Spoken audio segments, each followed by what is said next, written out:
The first and best victory is to conquer self. Welcome to the Conqueror Approach, a journey of self-mastery. To cultivate our mind, body, spirit, financial literacy, and allow our light to shine upon the world. Brought to you by me, your host, U.S. Navy submarine veteran and entrepreneur, Musa Mikkel. Let's conquer.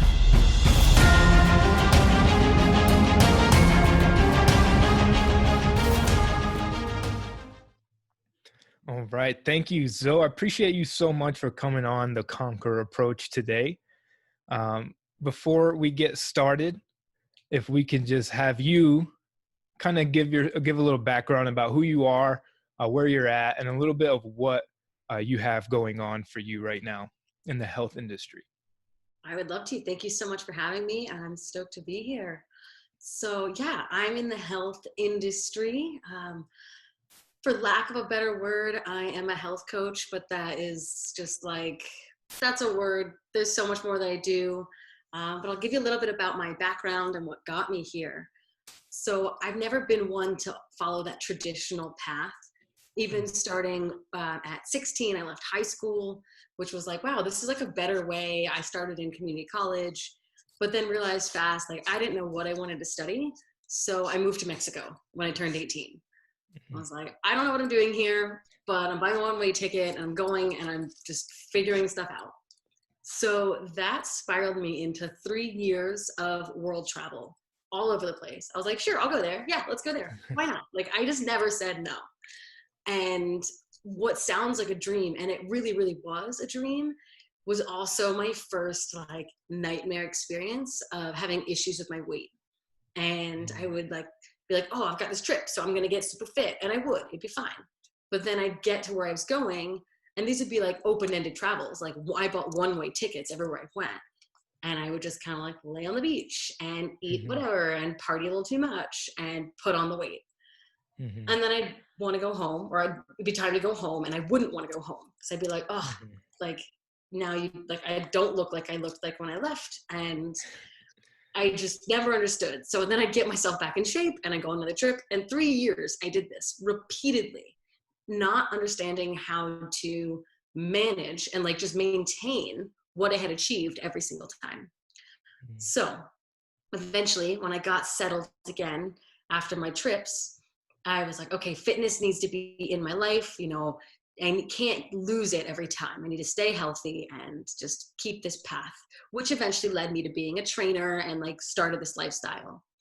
And as I feel like I'm getting more on track with everything, I start having issues with my gut and bloating. I was like, oh my goodness. So I start to like kind of figure that out and make progress, only for it to go backwards again. So it was almost like yo-yo dieting with my weight for all those years. It's like I yo-yo dieted, not really though, but with my gut, with bloated to not bloated, on and off for years. Quick fix after quick fix, not understanding what was going on with me.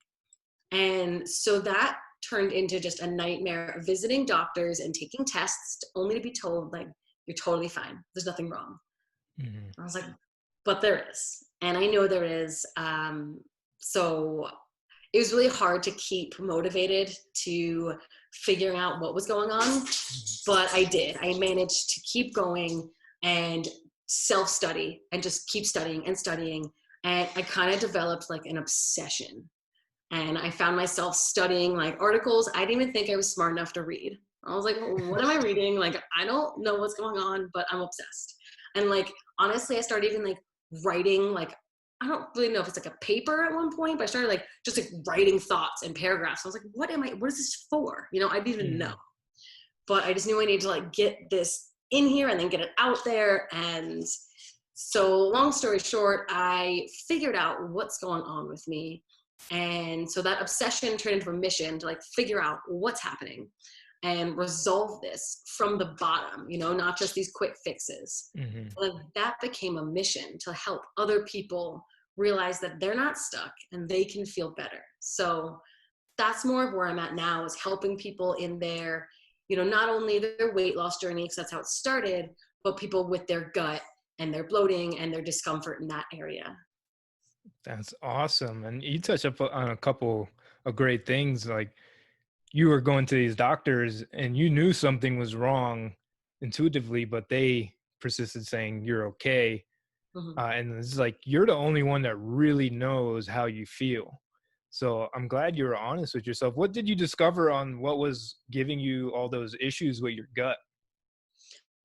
Actually, it started with some minor food sensitivities, dairy, gluten, super common Mhm. things.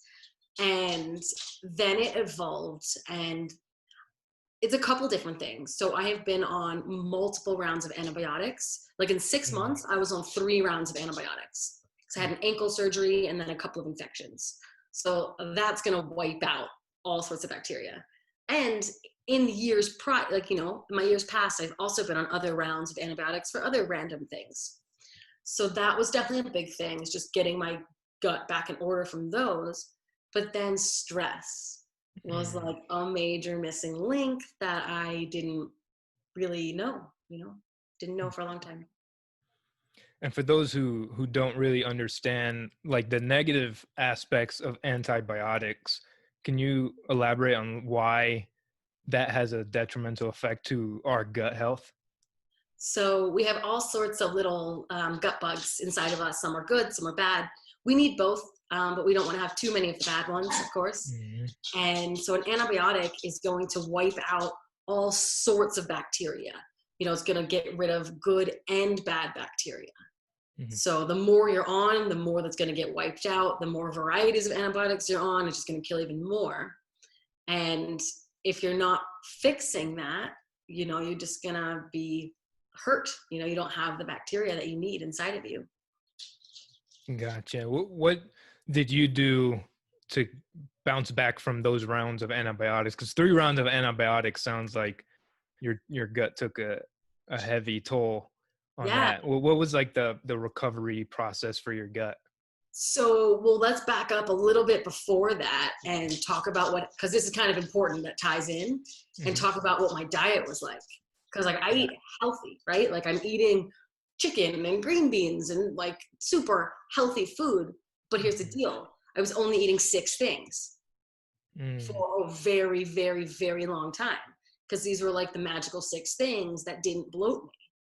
So my bacteria was limited inside my gut. What was going on? I didn't have a huge amount. So then when you wipe out what I have, I'm really limited. So that I didn't know yet at the time, right? So part of this recovery process, well, really what it was just eating more diverse amount of food. So, and when I say food, more just fiber. So anything that Mhm. comes from fruit, vegetable, seed, anything from the earth, basically Mhm. plants. So it was tough though, because I was like, but these things bloat me. Mhm. So it was this scary process of like, okay, well, it's okay. Don't eat like a cup of broccoli. Eat like a tiny little bit of broccoli. Just eat a whole bunch of different things, just not in any huge amount of one thing. Gotcha. Now, for someone who might not even know like the state of their gut, does high fiber generally lead to if fiber is food leads to bloating, is that an indication that your overall gut health isn't where it should be? That's hard to say because it depends on, there's a lot of factors. I mean, because it could just be that you're eating so much fiber and not enough water, and maybe you're Mhm. constipated, and that's a huge reason for being bloated that people don't realize. So it could be that, or you eating too much of one thing. If I overeat broccoli, I'm going to be bloated, but if I eat just a minimal amount of broccoli, I'm okay. So Mhm. everybody's really different, but overall, fiber, regardless of where you fall on the spectrum, fiber is super important for us. And even if you can't handle a lot at one time, you just have to have small amounts, work your way up, and get there. Mhm. Gotcha.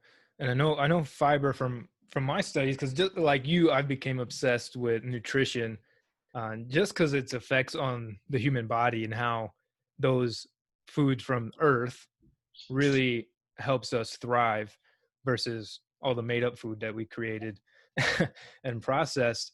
And one of the interesting things I saw was, I think it was like over 90% of Americans don't eat enough fiber, or like Yeah. the recommended amount at least. Yeah.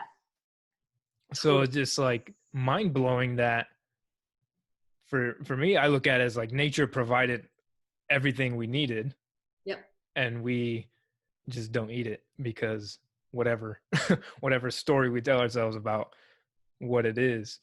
Do you usually have like a specific recommendation for people who are going from like, I don't really eat variety, to on that, to getting in, to make it a lifestyle, not just like a temporary thing? Mhm. Because diets don't really last. It's more of the lifestyle changes where you decided, I'm going to live this way. Like, how do you get someone who wants to be healthier, wants a healthier gut, to create it as a lifestyle choice? Yeah, that's an awesome question. And you know what? I've actually done this a couple times with different groups of people. I just have like a mini fiber challenge that we do, like 1 to 2 weeks, nothing crazy, super simple. But it all starts with, let's find out first, how much fiber are you eating? Because we got to know where you're at, or else we can make you feel like if you're dealing, with bloating and whatnot, you could feel a lot worse if you go from 0 to like 100 really fast. Mm-hmm. So the first step is like, okay, well, how much are you eating? And then from there, I'd make a recommendation. Okay, you're only eating 15 grams of fiber. Cool. Like, let's aim for like 17 or 18 grams of fiber tomorrow. But we have to make sure we're having enough water as well, because Mm-hmm. that can also lead to being further backed up and uncomfortable. So you can't increase one without the other, unless your water is already, pretty good, depending on where you're at there. And just by doing these little challenges for like 1 to 2 weeks with people, they start to realize how much better they feel. They're like, Mm-hmm. I'm less bloated, I'm more regular, I have more energy. Like, those are the three main things that I got from people out of these super short challenges. And then since they realized so quickly, it's not like this is like months. This is a 1 to 2 weeks that they're feeling so much better. It's a no-brainer. They're like, Mm-hmm. obviously, I'm going to keep eating this way because this was so simple. And it almost is like a quick fix in itself, because you feel so good so fast. But obviously they know they have to continue this, forever. Mm-hmm. And it's like you don't really notice how much your body is struggling really until you give it the opportunity with fiber, healthy food, and then you start noticing that those changes, and you just realize like, I've been chronically just tired when all I had to do was make a few shifts Yeah, in my food, and then it's just like different, the energy, like you said, once you notice how that energy is different, you're just like, why wouldn't I continue this? Because yeah, like, I want to have energy more often than not. yeah, exactly. um that's awesome, because like, I've recently discovered how important the gut is in other aspects of your health as well. Can you tell us a little bit about what does just a negative, like a poor gut health, doesn't just affect your like weight and digestion? Can you go into like what other ways our gut leads to health for our overall bodies and life? Yeah, so it actually controls about 70% of our immune system. Mm. So pretty much everything. Like, there's very few things that won't be in some way connected to your gut. Maybe not 100% from your gut, but if your gut was better, it may alleviate your problem a lot. So it could be anything from, you have skin issues, trace back to your gut. Depression, anxiety can have roots back into your gut. Sleeping, gut, like all of these different things. I mean, literally everything comes back to it. So it's pretty incredible. I mean, I dare somebody to try to name one thing that doesn't have some sort of connection, unless it's something maybe that you're straight up born with, that could be different. But autoimmune conditions, all of those trace back to your gut. It's amazing. That is amazing. And then, especially with what's going on now, you mentioned 70% of our immune system is controlled by our gut. That's pretty much like all of it, like our immunity. is directly related to our gut health Yeah. and what we're eating. And it's unique, and it's something that always bothered me was when we have an issue, we always want the quick fix. We want the pill that is magically going to help our gut be perfectly fine again, or whatever the case is. In our medical Western medicine really conditioned us to be this way. And this is one of the main reasons I was excited to have you, because you took ownership of your health. You decided, like, the doctors aren't going to do this for me. They're not going to give me good health. They're not going to make my gut healthy. They're not going to figure this out for me, because based off the science, you had nothing wrong with you, but you Hmm. knew your gut wasn't healthy at the time. What helped you make that decision that I'm going to look into this more? I'm going to make this decision. What encouraged you to make that shift? So honestly, I mean, I wanted to give up on myself so many times, because it was like nothing was going to change. Nothing was, in my mind, nothing was going to change. But then I realized, like, I am a health and fitness professional. Like, this is what I do, and I can't give up on myself like this. Like, I know that I can live a life that's not bloated. Um, but the biggest, I guess, let me backtrack. The biggest thing that happened to me is, like, one day I woke up. It was like as if I woke up one day and my stomach was bloated, like I was seriously pregnant. And this didn't go away for months, like Mm. months and months and months. I was so uncomfortable with how I looked, how I felt. It was a nightmare. But this is after I'd already seen the doctors. This is after all of that. And I was just like, okay, I have to take this seriously, because I can't live with this, like, seriously obvious discomfort morning, noon, night, throughout the night. It never went away. But I also knew that going to the doctor was going to provide nothing for me. So I just started studying, and it was just knowing that I had to take ownership and I had to figure this out. And it was funny because I actually, like, put my journey out there for people to see. And I was like, I'm going to get rid of this. But at the same time, I was like, what if I don't? Like, what if I don't? Like, what if I can't? But, like, honestly, like, having people watching and, like, having put that out there, I was like, I have to. I don't know how long it's going to take, but I have to keep doing this. And it happened, and it worked, and it went away. And no, I'm not saying I'm perfect now, because, like I said, a lot of my issue goes back to stress.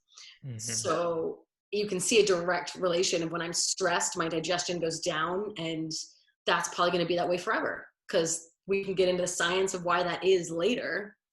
But yeah, I had to take ownership when I had that happen to me.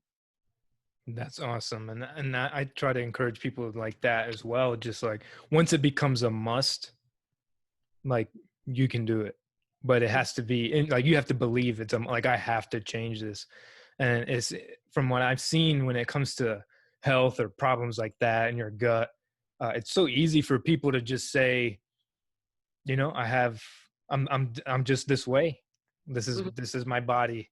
I don't have, I have these intolerances, and I just can't, like, I'm always going to be bloated, and just accept Yeah. that whatever ailment or issue they're having is just the way it is.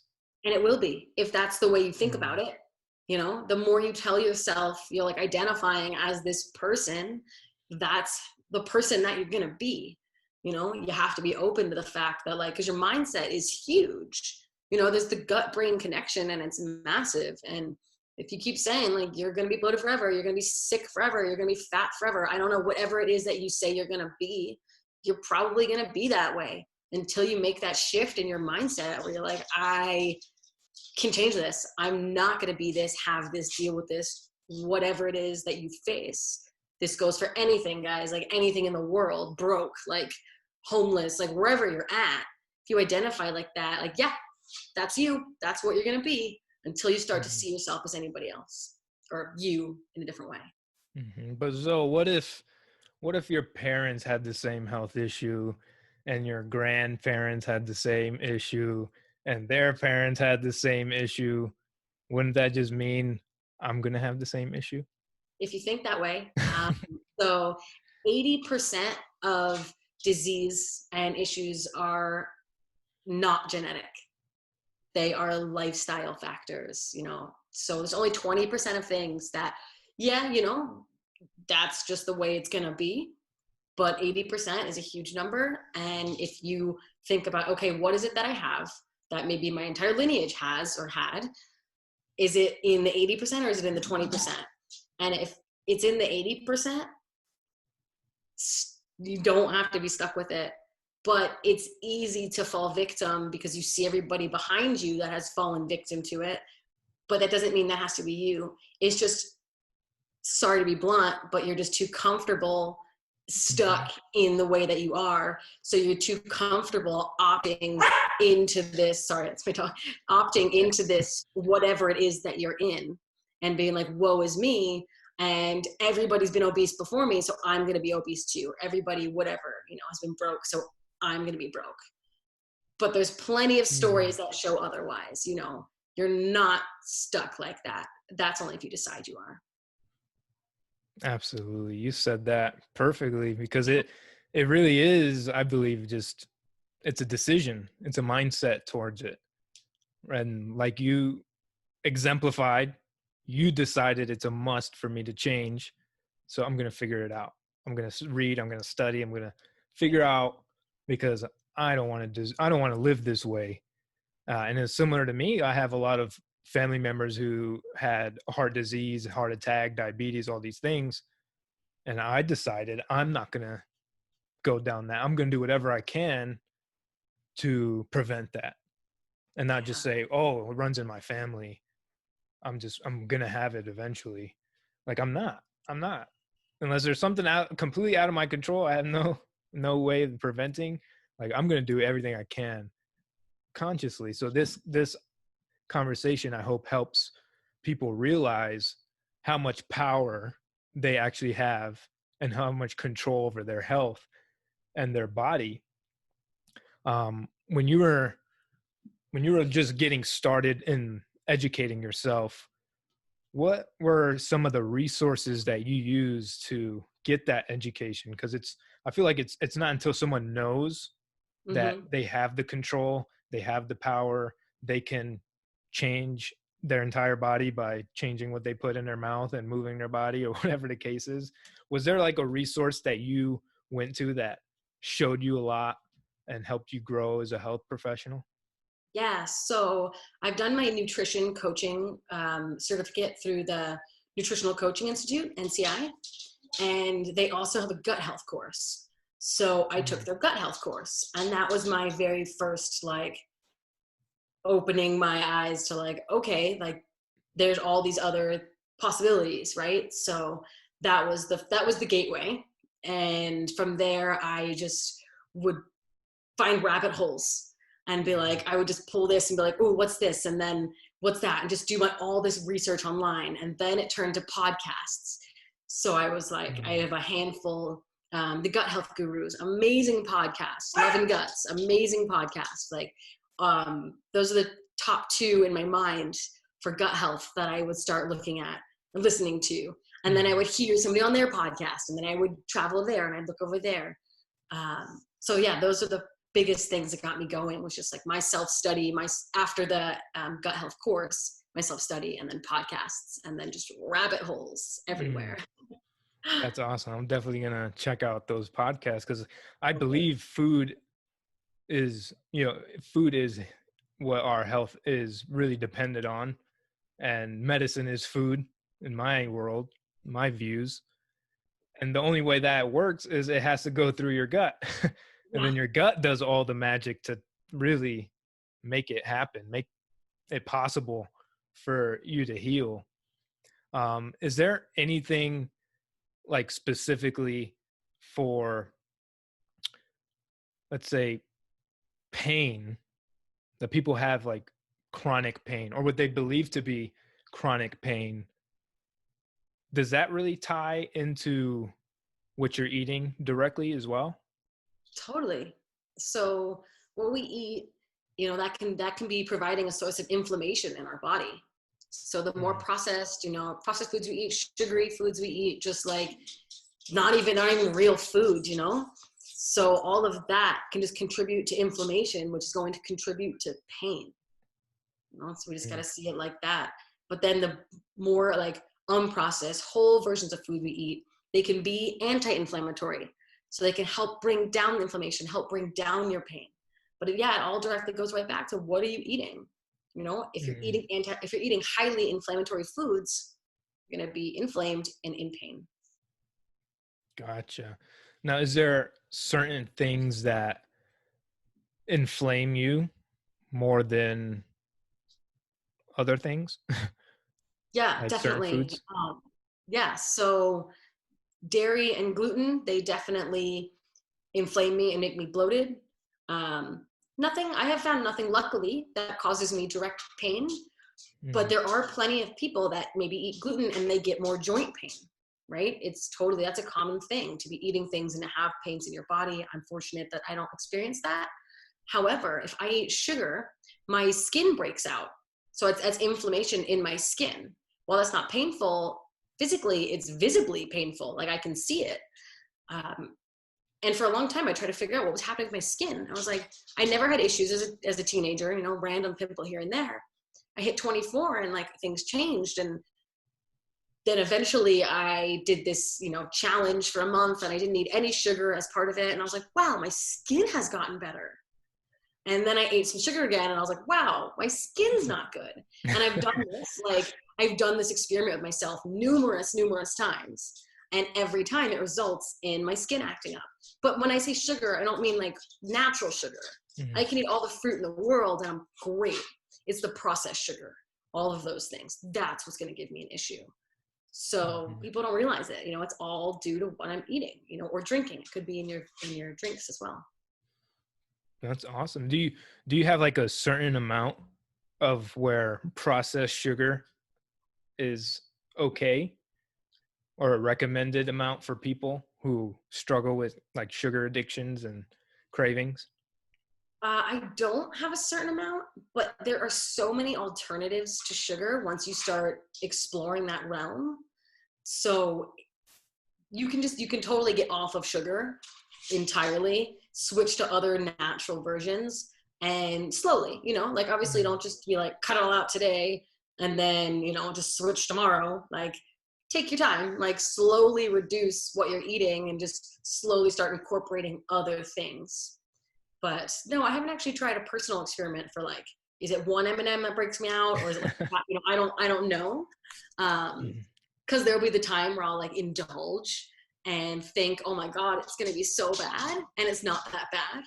Mhm. So yeah, it's hard to say, but it still happens. Even if it's not that bad. Right. I think it's more of what you eat on a daily basis, right? Because like if you indulge on like some cake today, but like the whole month you've been eating really well, you're not eating that much sugar, there's much less of an impact, Oh, not I for me. feel, right? It'll still happen. No, really? Yeah, for me, because yeah, it'll still happen. I used to see this woman, and she was amazing with skin, and she helped me. Mhm. And honestly, like part of it was, so I was spending like a decent chunk of money each month on my skin, and Mhm. part of that was like, well, I'm not going to eat sugar and just screw up all the money that I'm putting into helping my skin. So that kind of helped, and there's a financial Mhm. barrier. It helps us like stay on course. But Mhm. occasionally I'd be like, I went out to dinner and like I'll eat the dessert because I decided I want it, and I would have a flare up. And I would tell her, like, I Mhm. ate cake 2 weeks ago or a week ago. And she was like, yep, that'll do it. So, yeah, even Wow. if I am perfect, like that one dessert, it will show up later. But it's not Wow. fast. It might take a week or two for it to appear. Mm. That's very interesting because I don't think a lot of people, or I mean, maybe they do. Maybe it's just me that I don't know that sugar really has a impact on skin, and I've seen it before in like causing acne, and like Yeah. when you're highly inflamed, like your skin starts having more issues. Like I never really thought about that. It can take a longer time to affect you. Yeah. So that's a major thing when looking at food sensitivities too, because there are all these like, right, sugar alcohols that people are like, you see those low calorie ice creams and all that. It's because there are calories in these things, but our bodies can't absorb them. So they mean nothing to us, you know, in that respect. So it's a lower calorie food. But those can lead to like bloating and other, you know, digestion issues. But that can also take a few days to show up. So even just recently, I needed to get a protein. I needed something to eat. There weren't many options. I was in a gas station. So I grabbed a protein bar that had a sugar alcohol in it. And I was like, I know I'm going to pay for this tomorrow, but it's okay. You know, I need something. This is the best option that I have. So I ate it. And the next day I was like, I'm fine. I was like, that's cool. Like maybe my body can handle this. But then it was like the day after, and nothing else in my diet had changed. Like everything was the same.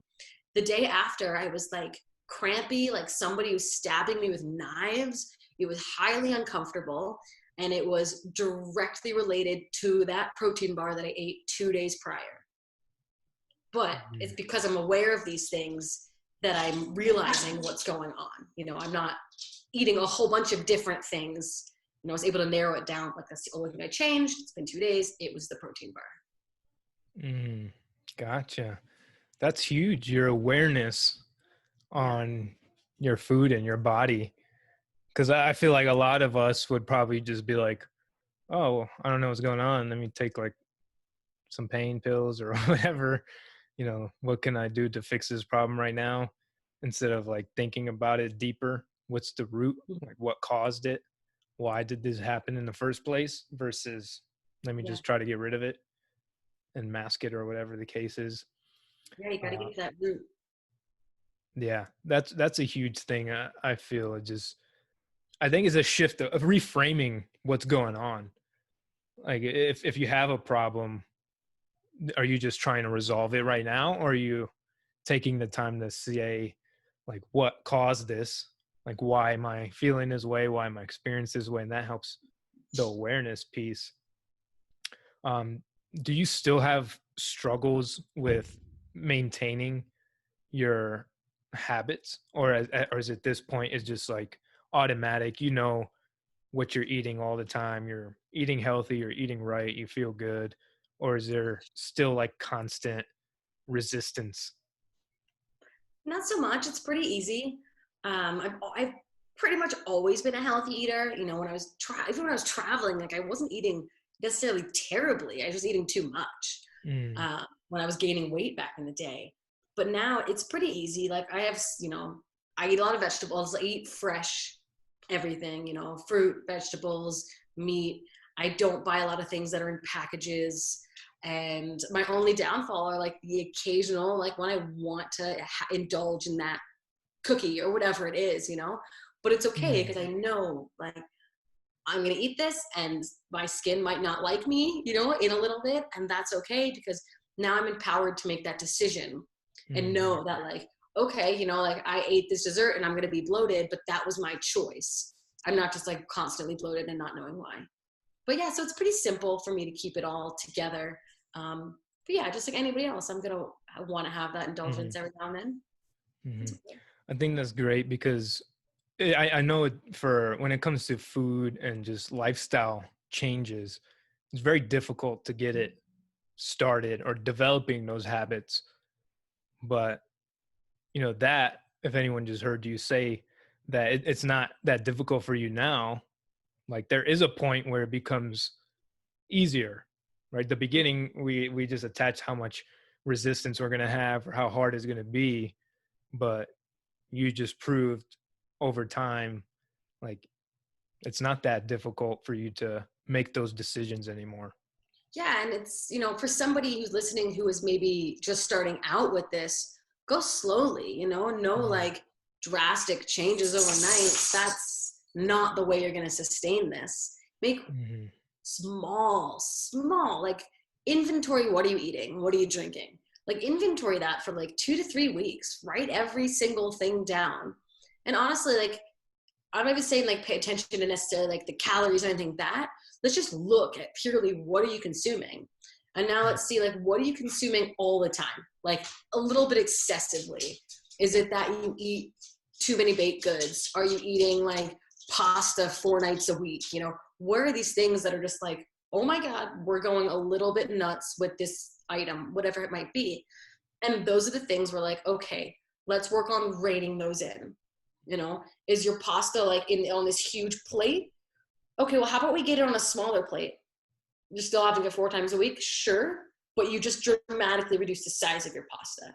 So like things like that, it doesn't have to be like cut it out of your life altogether, but let's like just start to slowly pull it back. Do you not eat any veggies? Okay, well, let's start throwing some veggies in with your pasta. You know, I'm not about taking anything away. I'm about giving more. Like, let's increase the good things and slowly reduce, not eliminate, you know, or maybe not yet eliminate. Like, I don't love people drinking soda. I'm not gonna say just cut it out. Let's slowly pull it back and then find an alternative eventually. And that way, when you really want to have a Coke with your lunch, you're gonna seriously enjoy that Coke with your lunch versus having 2 Cokes with your lunch and your dinner every day. Mm-hmm. I love that. That's amazing advice. And it's just bringing it back to being more conscious of what we're eating. Because I think also a lot of the times it becomes just automatic and we don't even realize we drank 3 Cokes today or whatever. And it's like, you're not tracking it. You're not measuring it. You're not really paying attention to how much, like even me, like sometimes I fill up a huge plate without even like thinking of it because I'm just thinking of like how hungry I am, and I don't realize Yeah. like that's like 3 plates worth of food or whatever. Yeah. So, I'm like the master of like, I love little bowls, like little bowls, you know. I mm-hmm. have my breakfast, it's like recently some oats and God, well, there's chia seeds, but quinoa and like some things. And I have like this super tiny little bowl that's the perfect size for my breakfast. If I were to put that in a standard size bowl, I would want to fill it up like 3 or 4 times the size because it would look so pathetic. It would be like, oh, that looks like 2 bites of food, when in reality it's much more, but the size matters. And I have tiny forks and I have tiny spoons, and it makes me happy.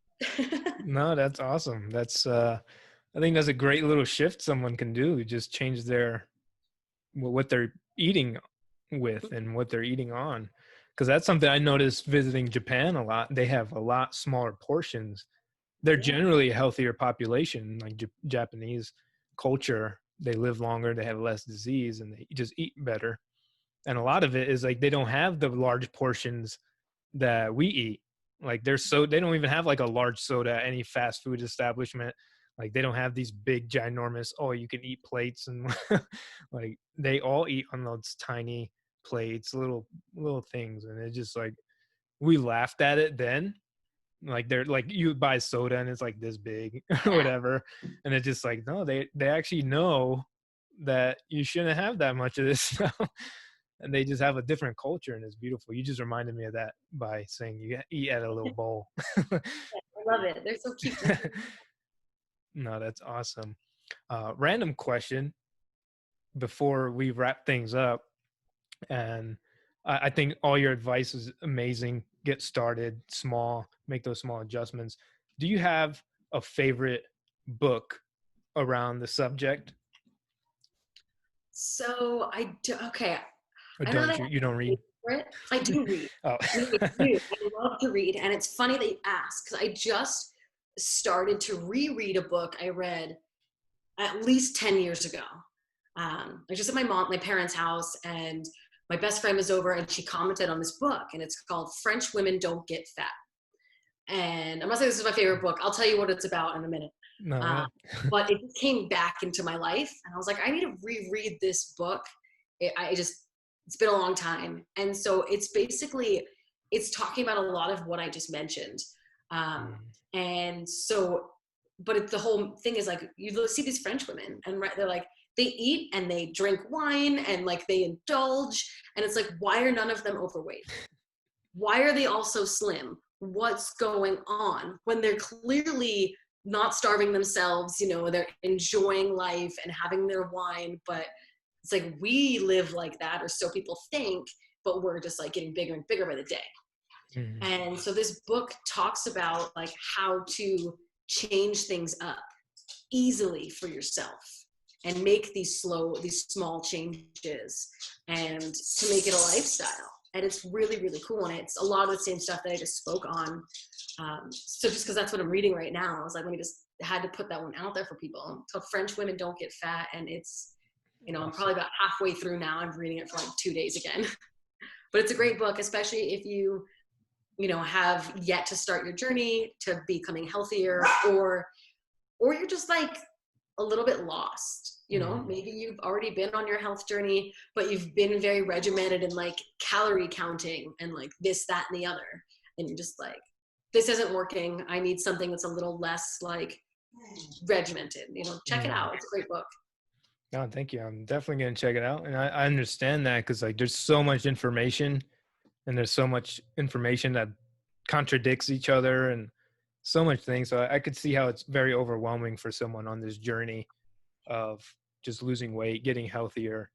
But definitely appreciate that and appreciate everything. This whole episode, I think, is filled with amazing information and, tips on just making that mindset shift and start taking those smaller actions for a longer period, right? It's a lifestyle, not just a temporary quick fix. I don't really believe in quick fixes when it comes to health, in my opinion. It's not possible, when somebody is like, I just want to like get in shape or whatever for this thing, it's like, well, that's cool. Okay. Like I feel you there.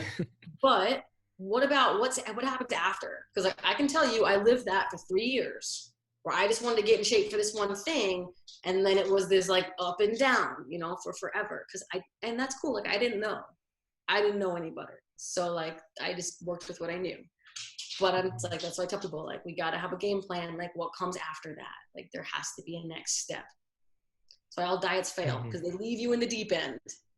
And you're just like, I don't know where to go. Like, what do I do? And yeah. So I want to pull you out of that deep end, get you healthy. Awesome. Thank you, Zoe. And before we end this, I wanted to give you an opportunity to see how people can get in touch with you. Like what platforms are you most active on? Any places to reach you at that's, most convenient for you. Or if it's someone who wants to get in touch with you about getting coaching or advice on nutrition and health and fitness, how can they get in touch with you? Yeah, so I'm on Facebook and Instagram, which I'm sure we can link all those in the show notes, right? Yeah. So we'll do that. I'll link my email there too, in case somebody's like, I don't use social media. I respect that as well. And yeah, reach out, even if you just have like a question or you just want to see what I'm doing, see what goes on from there. Sweet. Awesome. I'll link all that stuff in the show notes. And Zoe, I appreciate you so much. This has been such a pleasure and honor to have you talk about this, because I think it's just a conversation that needs to be had more often. We live in an environment that just wants to feed us as much as they can around whatever they can, constant advertisements, all these things. So getting back to the basics and the root of everything. I love it. I love the message, and I appreciate you and all the work that you do in this field. Thank you. It was great to be here. And let me just say one thing, guys. 2 little bits of advice. One, if you're really trying to make a difference and like in the way your health and you're going shopping, look at the label. How many things can you not pronounce? Put it back, right? Like if you don't understand what's going on that label, your body doesn't want it. I guarantee you that. So if you're ever questioning, should I eat this or should I not eat this? That's like the most basic answer I can give you. Can you understand what it's telling you? All right. So that's one. The second one is you can get better no matter where you're at, no matter how long you've been trying. Honestly, like when I was trying to get rid of that bloat, I didn't know if it was going to happen, but I just kept going and going and going every day until little by little it went away. So those are my 2 things. Don't stop, keep going. You got this. Brilliant. That is awesome. Labels will tell you what things should be in your body and not. If you can, I love that. I try to tell people the same thing. If you can't pronounce it, you don't know what it is, then it probably does not need to be in your body. But awesome, Zoe. Thank you so much. Thank you for those last 2 pieces of advice. I appreciate you, and I look forward to maybe doing this some other time, talk about other areas of health and fitness, because I feel like we could talk about, health and nutrition for hours, but I want to keep this at a respectable time frame. But thank you. Definitely. Thank you so much, Zoe. Thank you. That is all for this episode. Thank you for tuning in. If you found any value in this episode, someone you know will also. Please share, subscribe, leave a rating and review so we can reach more people, have a farther ripple, and a larger impact. Stay grateful. I appreciate you. And remember, you are a conqueror.